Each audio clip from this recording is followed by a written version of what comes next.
Hello students, स्वागत है आप सभी का Arun coaching classes commerce field math में। तो आज मैं आपको प्राइवेट कंपनी और पब्लिक कंपनी में क्या डिफरेंस होता है ये बताऊंगा। हम पढ़ रहे हैं +1 कॉमर्स बिजनेस स्टडी और ये लास्ट टॉपिक है इस चैप्टर का। ठीक है, फिर ये चैप्टर क्लोज हो जाएगा। तो मेरी आपसे रिक्वेस्ट है, चैनल को सब्सक्राइब जरूर करना, बेल आइकन को प्रेस करना। इसी नाम से फेसबुक पेज भी है, उसको भी लाइक शेयर फॉलो जरूर करें। देखिए, पहला है नंबर ऑफ मेंबर। तो प्राइवेट कंपनी में मिनिमम जो है 2 मेंबर्स की आवश्यकता होती है और मैक्सिमम 200 एज पर कंपनी एक्ट 2013।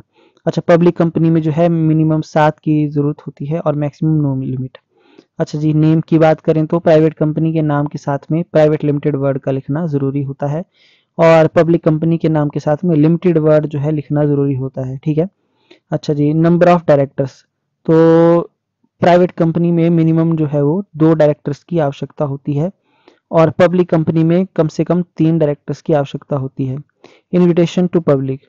तो एक प्राइवेट कंपनी जो है अपने जो शेयर्स होते हैं और जो डिवेंचर्स होते हैं उसको इशू नहीं कर सकती है पब्लिक को। ठीक है, कोई भी इनविटेशन नहीं कर सकती है पब्लिक को for issue share and debentures. जबकि public company can invite public for issue its share and debentures. Transfer of share. तो देखिए, there is no freedom to transfer shares in private company.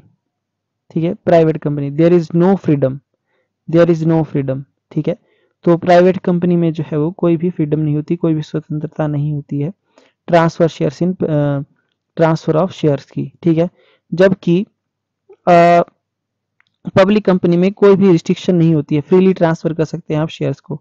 अच्छा, issue of prospectus. Private company जो है वो can not issue prospectus, है ना, and statement in lieu of prospectus. तो prospectus issue करने का कोई भी अधिकार इसको नहीं होता।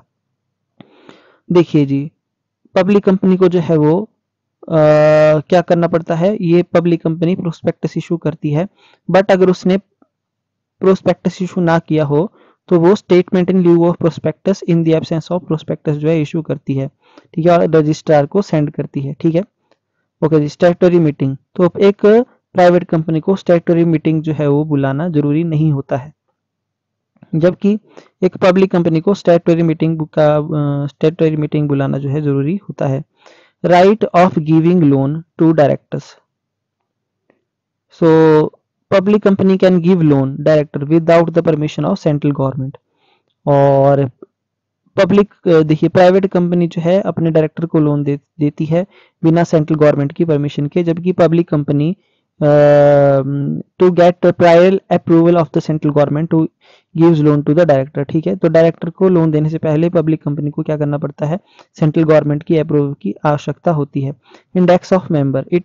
तो देखिए, जो मेंबर का इंडेक्स होता है उसकी प्रिपरेशन की कोई जरूरत नहीं होती है प्राइवेट कंपनी में, जबकि if the number of members exceed 50 preparing an index of members in is necessary. तो पब्लिक कंपनी में क्या होता है, अगर मेंबर्स की संख्या 50 से ज्यादा हो जाती है तो हमको जो है वो इंडेक्स ऑफ मेंबर प्रिपेयर करना पड़ता है। Minimum paid up share capital कितनी है, देखिए प्राइवेट कंपनी में 1 लाख रुपए है और पब्लिक कंपनी में जो है वो minimum paid up share capital 50 lakh है। ठीक है, ये 50 लाख नहीं, सॉरी 5 लाख है, 5 लाख रुपीज है और प्राइवेट कंपनी में 1 लाख है। अच्छा जी, तो देखिए ये था छोटा सा डिफरेंस, 10 पॉइंट है ये। आई होप आपको समझ में आगे होंगे। आपकी कोई भी क्वेरी है आप मेरे साथ बात कर सकते हैं मेरे नंबर पे व्हाट्सएप पे। ठीक है, और मेरे चैनल को सब्सक्राइब जरूर करें, बेल आइकन को प्रेस करें, वीडियो को शेयर करिए, लाइक करिए और फेसबुक पेज को भी लाइक शेयर फॉलो जरूर करिए। Thank you so much students.